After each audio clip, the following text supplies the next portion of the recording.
모의고사 눈사람 속의 검은 항아리 현대소설을 보겠습니다. 줄거리를 간략하게 말하면요. 여기서 서술자 나가 등장하게 되는데요. 내가 옛 동네인 미아리를 찾아가서 유년 시절을 회상하며 나의 성장이 이루어졌던 동네가 사라져가는 아쉬움을 담은 작품입니다. 유년의 내가 세상은 자신과 상관없이 돌아간다는 깨달음을 통해 성장하는 과정을 그려내면서 동시에 유년 시절의 추억이 깃든 장소가 허물어져가는 상황에서도 무기력하게 대응할 수밖에 없는 현재적인 자아의 절망을 묘사한 작품입니다.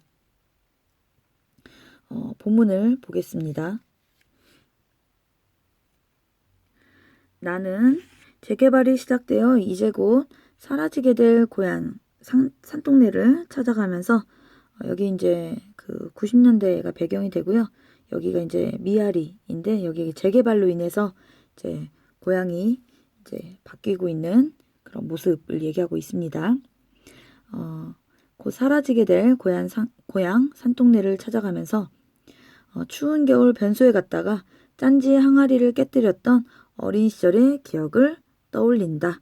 그래서 이제 그 과거 회상이 되겠습니다.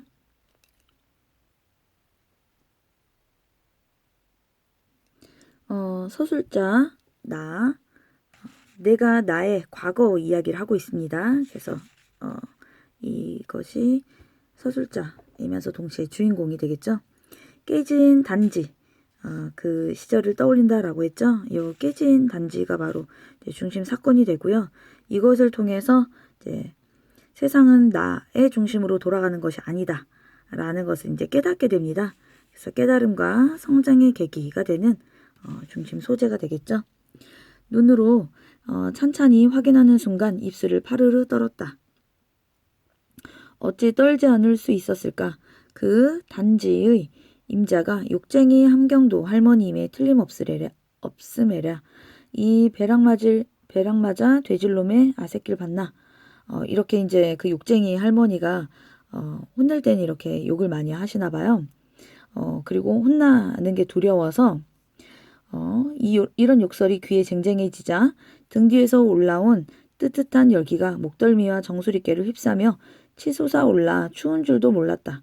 그러니까 이제 혼날까봐 두려움에 가득 차 있는 모습인 거죠. 눈을 비비고 또 비볐지만 이미 벌어진 현실이 눈앞에서 사라져줄 리는 만무했다. 그 이미 벌어진 일이라는 것은 바로 벌어진 현실은 이제 단지가 깨진 것을 얘기하는 거겠죠. 집 안팎에서 귀청이 떨어져라 퍼부어질 지청구와 메타작을 감수하는 게 상수인 듯 싶었다. 이제 단지가 깨졌으니까 당연히 이제 집 안팎에서 이제 여기저기에서 혼이 나겠다라는 것입니다. 아무도 밟지 않는 첫 길이라고 일부러 발끝에 힘을 주어 제껴딛고 가느라 우리 집 앞에서 변소 앞에까지 뚜렷이 파인 눈 위에 내 발자국은 요즘 말로 도주 및 증거, 인멸의 가능성을 일찌감치 봉쇄하고 있는 터였다. 이제 증거로 남았다라는 거겠죠. 이 발자국이. 그래서 다른 변명의 여지가 없다. 라는 얘기를 하고 있습니다. 이미 9가구 어느 방 안에서인지 잠에서 깨어난 사람들이 내 행동을 처음부터 끝까지 지켜보기라도 한 양 두렁거리는 목소리들이 들려왔다. 나는 울기 전에 최후의 시도를 하기로 마음을 먹었다. 이렇게 이제 주문을 외우고 손오공이 부리는 조화를 기대하며 입속으로 주문을 외웠다. 그만큼 어린 나이기 때문에 어린 시절의 나이기 때문에 순수한 모습을 보이고 있습니다. 그러고는 고개를 획 돌려 깨진 단지를 내려다보았다. 주문이 헛되지 않았는지 내 입가에 기쁨의 미소가 어렸다. 그 기쁨의 미소가 어렸던 것은 그 다른 어떤 기발한 생각이 머릿속을 스쳐 지나갔기 때문입니다.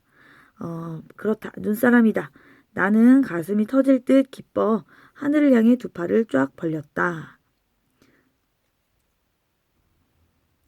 1인칭 시점이고 내가 나의 이야기를 하고 있으니까 당연히 자기의 심리는 직접적으로 표현할 수 있겠죠.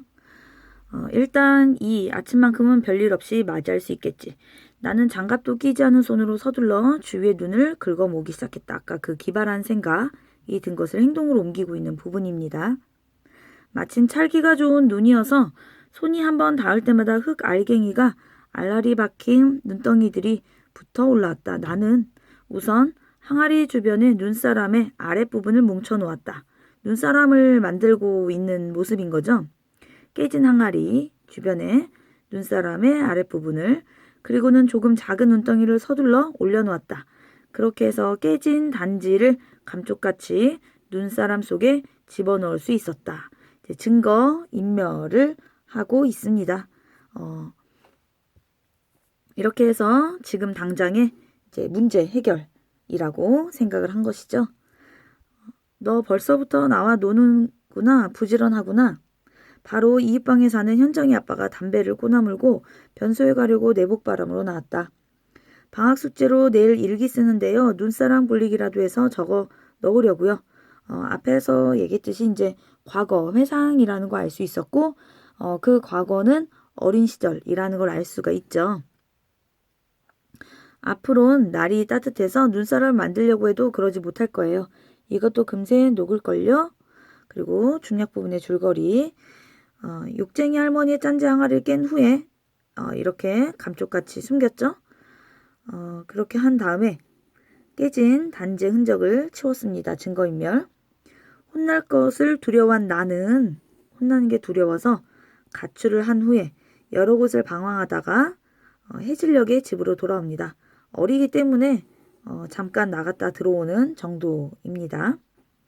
그러고는 어느덧 해질녘, 시간적인 배경이 되겠죠. 이미 비밀이 다 까발려졌을 아홉 가구 집으로 돌아갔다.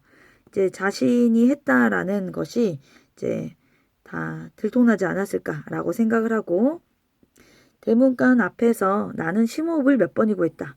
이제 혼날 게 두려워서 그랬겠죠. 엄마한테 연탄집게로 맞으면 안 되는데 싶은 생각뿐이었다. 어리기 때문에 혼날까봐 걱정했어요. 하지만 내가 대문간 앞을 흐르는 시궁창을 가로지르는 돌다리를 건너갔지만 아무도 나를 보고 아는 체 하는 사람이 없었고 내게 일제히 안 됐다는 시선을 던지며 몰려들었어야 할 사람들이 평소와 다름없이 냄비를 들고 왔다 갔다 했고 문짝에 기대 입을 가리고 웃었으며 수족가에 몰려나와 쌀을 일며 화기애애하게 이야기를 나누고 있었다. 심지어 수도가에서 시래기를 다듬다 마주친 엄마도 너 점심 굶고 어디 갔다 왔니? 하는 지청구조차 내리지 않았다. 아무도 나에게 관심을 두지 않고 엄마까지도 나에게 화를 내지 않는 모습을 보고 있습니다. 이 상황에서 나는 무척 혼란을 경험합니다. 사람들이 나를 더 곤혹스럽게 만들기 위해 일부러 짜고 그러는 것도 같았다. 나는 얼른 눈사람을 천연덕스럽게 모른 척하면서 변소통 쪽을 들여다보았다. 거기엔 아무것도 없었다. 눈사람은 깨끗이 치워져 있었다. 이런 상황이라는 것은 이제 어른들은 다 알고 있다라는 거겠죠. 물론 흉측한 몰골을 드러내고 있어야 할 단지도 눈에 띄지 않았다. 도대체 무슨 일이 일어난 걸까? 나의 잘못이 발각되었음에도 불구하고 모두가 자신에게 이렇게 무관심한 태도를 보이는 자신이 전혀 예상하지 못했던 이런 상황은 나는 이해할 수 없다. 그래서 너무나 혼돈스럽다 라고 얘기를 하고 있습니다. 나를 둘러싼 세계가 너무도 낯설게 느껴졌다. 내가 짐작하고 또 생각하는 세계는 잘못했으니까 당연히 혼이 날 거라고 생각하는 거겠죠. 실제 세계는 혼이 나지 않고 아무도 나에게 관심을 두고 있지 않는 그런 상황이겠죠. 이 내가 짐작한 세계와 실제 세계 사이에는 머나먼 거리가 놓여 있었던 것이다. 그 거리감은 사실이 세계는 나와는 상관없이 돌아간다는 깨달음. 그러므로 나는 결코 주변으로 둘러싸인 중심이 아니라는, 나는 중심이 아니라는 아슴프레한 어렴풋한 깨달음에 속한 것이었다.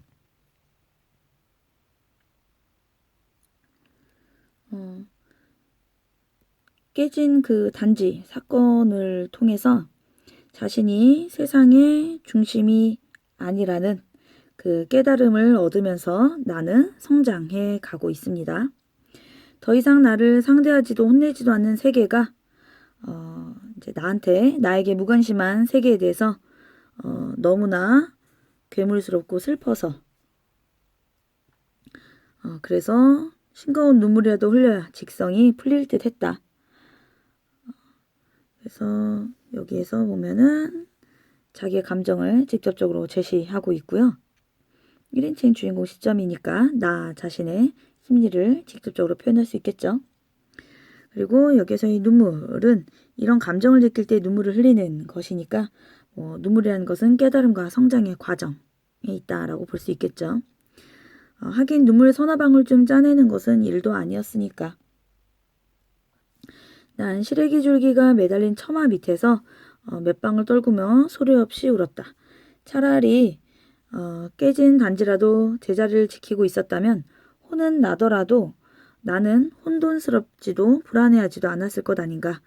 지금 흘리고 있는 눈물은 나를 상대하지 않는 나에게 무관심한 세계에 대해서 너무 괴물스럽고 슬퍼서 눈물을 흘리는 것이고, 그리고 이런 무관심한 세계에 대해서 나는 굉장히 혼돈스럽고 불안함을 느끼고 있다라는 걸 알 수가 있겠죠. 그래서 나는 차라리 혼이 나는 게 더 나을 것 같다라고 생각을 하고 있습니다. 뭘 잘했다고 소리 없이 눈물을 꼭꼭 짜니? 정초부터 애미를 못 잡아먹어서 그러니? 넉살 좋게 단지를 깨뜨려 눈사람 속에 파묻을 생각은 어찌했담? 이건 이제 엄마가 하는 말이 되겠죠? 엄마는 지금 나에게 관심을 가져주고 있습니다. 엄마가 물에 젖은 손으로 볼따구니를 야무지게 잡아 비틀며 어이가 없다는 듯 픽 웃음을 지었다. 그 얼얼함이 내 균형 감각을 바로 잡아주었다. 나의 균형 감각이 약간 흔들리고 있었죠. 내가 생각했던, 알고 있던 세계, 그 다음에 실제 세계 사이에 거리가 놓여 있고, 그것으로 인해서 나와 상관없이 돌아간다는, 그리고 내 중심이 아니라는 것을 깨달아 가고 있고, 이런 혼란스러운, 혼돈스럽고 불안한 그런 상황에서 엄마가 나에게 말을 걸어줌으로 인해, 나에게 관심을 가져줌으로 인해서 이제 실제 세계와 이제 거리감을 좁히게 됩니다. 엄마의 그 관심으로 인해서 이제 거리감을 좁히게 되었다. 내 균형 감각을 바로잡아 주었다. 라고 얘기를 하고 있고요. 아주머니들의 웃음소리 사이에서 나는 울음을 딱 그쳤다.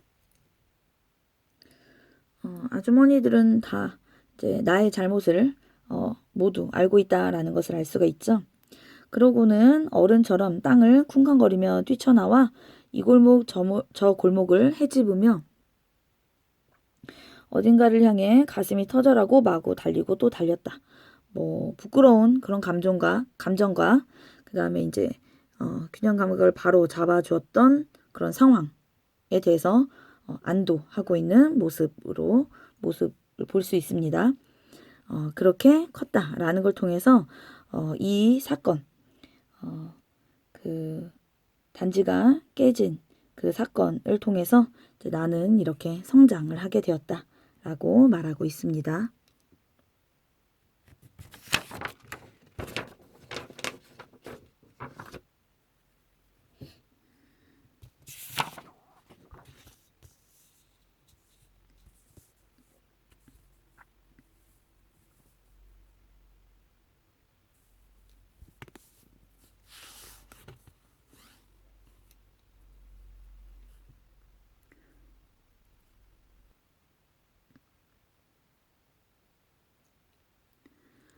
서술 방식 적절한 것은 대화 중심 아니었고요. 작품 속의 서술자 나가 나의 심리를 직접 말하고 있었으니까 2번입니다. 액자식 구성 아니고요. 주변 인물 서술자로 둔 게 아니라 내가 서술자가